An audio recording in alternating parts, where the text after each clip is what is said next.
I think our goal has been this conversation for nearly a week to engage in a fine tuning, if you will, of the context for which so many entities, starting with the Big Bang, commencing with today, everything in between, into the future, mega levels, sub levels,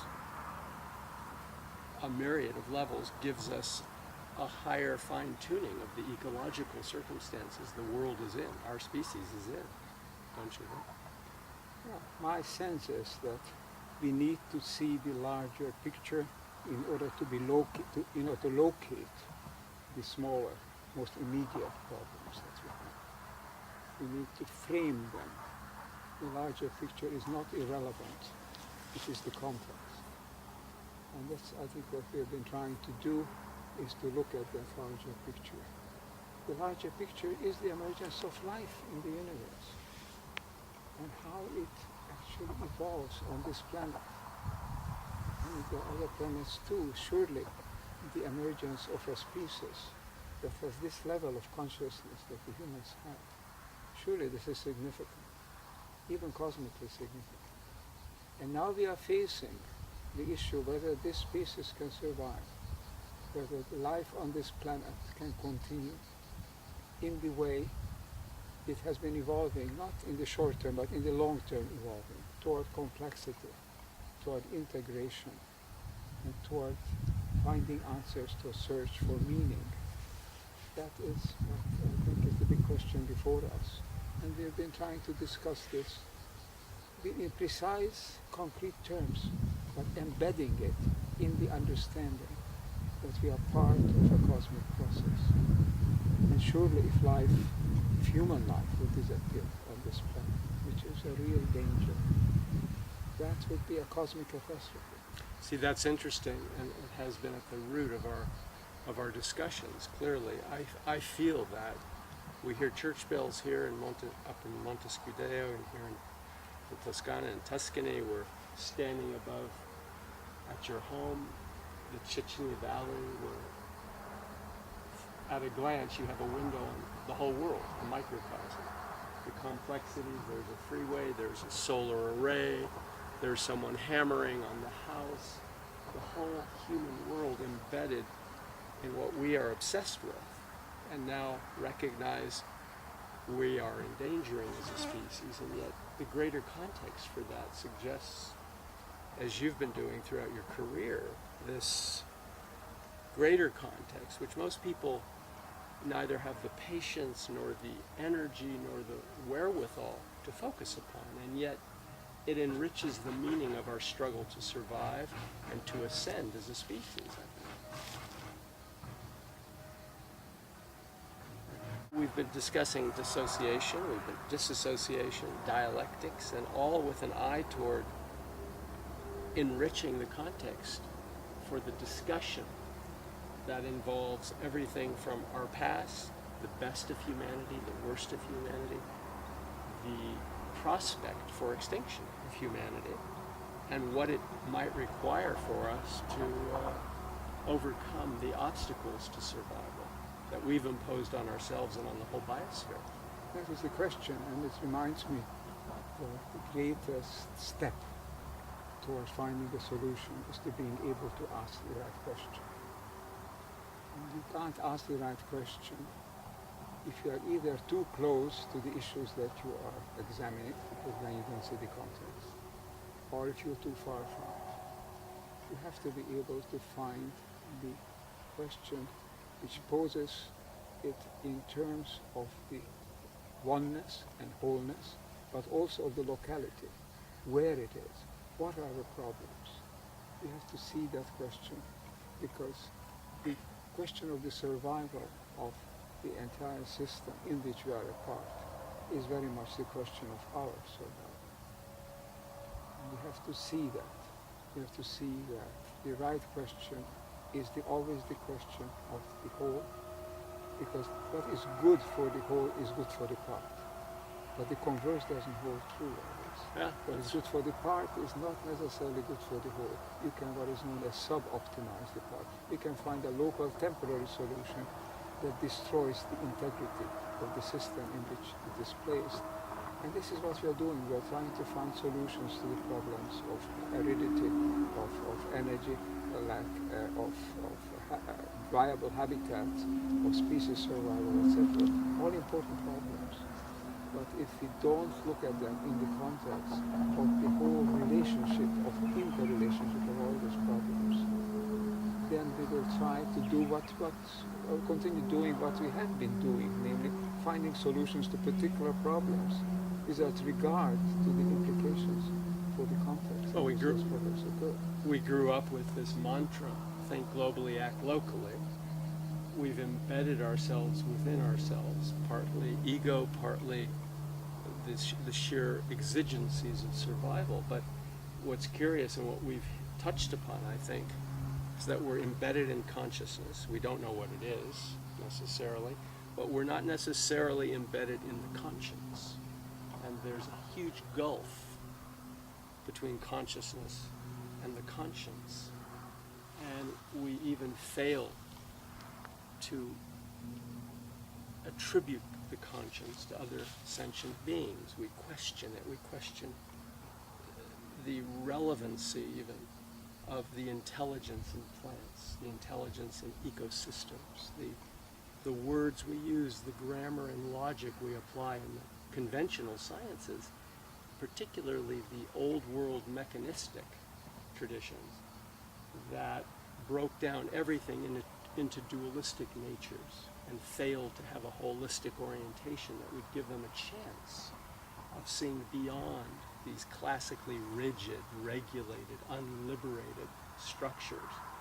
And I think now we're really on the cusp of a extraordinary discovery, which is the self-revelation process. And it's, as you've been articulating, as I've heard over the course of several days here, the universe herself, I say herself instead of himself or itself, is through us, and I would argue through all of the biosphere, expressing herself. It's not a new idea, but it's a new urgency, I think an unprecedented urgency at which we're confronting this discussion. You mentioned very rightly the distinction between consciousness and conscience. You ask yourself, what is conscience? It presupposes consciousness. Because conscience can only arise if a conscious being reaches that level of consciousness where we can reflect on what it's doing, we can reflect on itself, we can ask, is it right or is it wrong? Where am I going? And then you can enter into play with the sense of responsibility, with morality, with the ethics. Is this right? Is this correct? And that is the conscience. There is no possibility of conscience without this higher level of consciousness. Now we are unique on this terrestrial domain in having that level of consciousness where we can articulate our conscience, where we can come to grips with it, where we can state it, we can examine it, and we can act on the basis of the results of our examination. We can ask, are we acting the right way? Other species have consciousness and probably have the roots, the potentials for conscience. But conscience is something that we have, we can exercise it, because it is part of our level of evolution. And that is unique for us. It's a unique responsibility, because if we have conscience, then we have a moral responsibility. We must be able to use it, because then we can recognize that what is good for us is necessarily what is good for others. What is good for both of them and for us is good for each of us. Yeah. And without this recognition, we will just pursue our own selfish, immediate aims, possibly at the detriment of others. And this is what we have been doing, building local habitats for humans that result in the extinction of other species, that result also in the changes of the dynamic patterns that maintain all habitats, because we look at only ourselves in the short-term perspective. And this is what has got to change. And I think to a large extent this is what was the background for our discussion. Oh, and I would add to that emphatically that today, as we look into the mirror at ourselves, we see the biosphere. Many of us see and feel the biosphere and the revelations of an interdependent universe, certainly on Earth, is nothing new. We've heard it from St. Francis, from Buddha, from Mahavira, from Christ. We've heard it articulated by ancient biologists, the pre-Socratics, Asiatic and indigenous traditions going back tens of thousands of years. What we have now that's of unusual interest to our species is an avalanche of data suggesting both empirically and anecdotally, experientially, that in fact the moral awareness of which you speak is not confined to us as a species. It's in fact possibly an injustice to even think of us in terms of a species, because the holistic universe on Earth that we perceive has levels of connection and communication that we never dreamt of before. We know, for example, the other day that a whale said thank you in its manner to some fishermen who rescued it from a net that was entangling it. We've seen dolphins exercise tremendous restraint, because dolphins can kill a human in the water if they chose to. We see in species throughout the biological world unbelievable examples that mirror our own types of behavior, and we've been loath to admit it. We've been, as a species, thinking of ourselves as superior. But I think the most profound revelation in the sciences biologically is that we've come upon this age in which we recognize that we're kindred spirits with life forms all around us, hundreds and hundreds of millions and billions, trillions of individuals, each of which, depending on your ethnic or scientific persuasion, may well have a soul, as we have classically thought of the soul. So this places upon us an even greater responsibility, because we are hyper-articulators, hyper-thinkers. And now we are burdened by the prospect that as we think, others are waiting for us to act on their behalf as well. This is a huge onus of responsibility. It's a moral challenge for our age. You mentioned a moment ago the adage, the principle of thinking globally and acting locally. It's a fine one, but in practice we are acting locally, and the thinking globally is a passive element that is limited at the most to some philosophical speculation, but it doesn't enter into our actual action. But wait, the other day we saw a dentist from Minnesota achieve global outrage when we discovered he shot with a bow and arrow Cecil the lion. Over 100,000 signatures within hours created a petition worldwide, because our social media is raining down upon us this information. So someone kills a lion in Africa and the whole world knows about it. This is something new as well. Now, this is a local action without global thinking. That was a global response. Correct. Okay.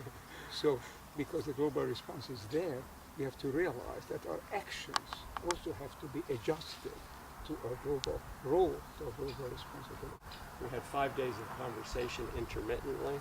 How would you characterize, if at all possible, since it's a transitional, endless dialogue, where we came to, where we started and where we came to? I always say that I really don't know what I'm saying until I have said it and look back on it. This is also true to writings. I very often don't know what was really in my mind until I try to spell it out and then I read it back. I can apply the same thing to our conversation. I will be able to tell more what we really talked about and what is the sense, the residual sense, the conclusions from it, once I see it put together. I think it was important, but the assessment of it and how to then make use of it, it was something that will come. For the time being, I can say is that the idea of dialogue initiated by Plato and carried on by David Bohm and all the great thinkers is very true, because in a dialogue, in the right kind of sincere dialogue, insights emerge that individual members, dialogue partners didn't have. Together we can come up with new ideas that were part of us, that were in us but were not articulated. Together we can articulate it. And I think in these past 5 days we have articulated a number of these insights that we will see when we have published them, that we hope that other people will see, that they read what we have published, and that we can then continue with others joining and carry this dialogue forward, not over 5 days, but over 5 years, or the next 50,000 years.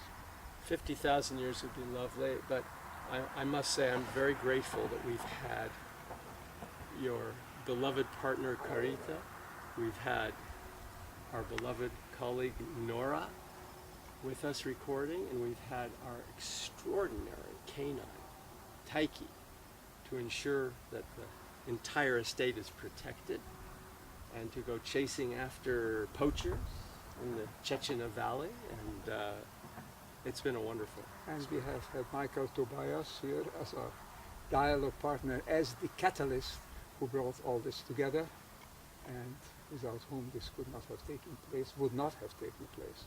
So all of us together made a team. Thank you for remembering everybody. I'm very happy that you have taken this initiative, and that we can make something of it, which I'm sure we will. Bravo.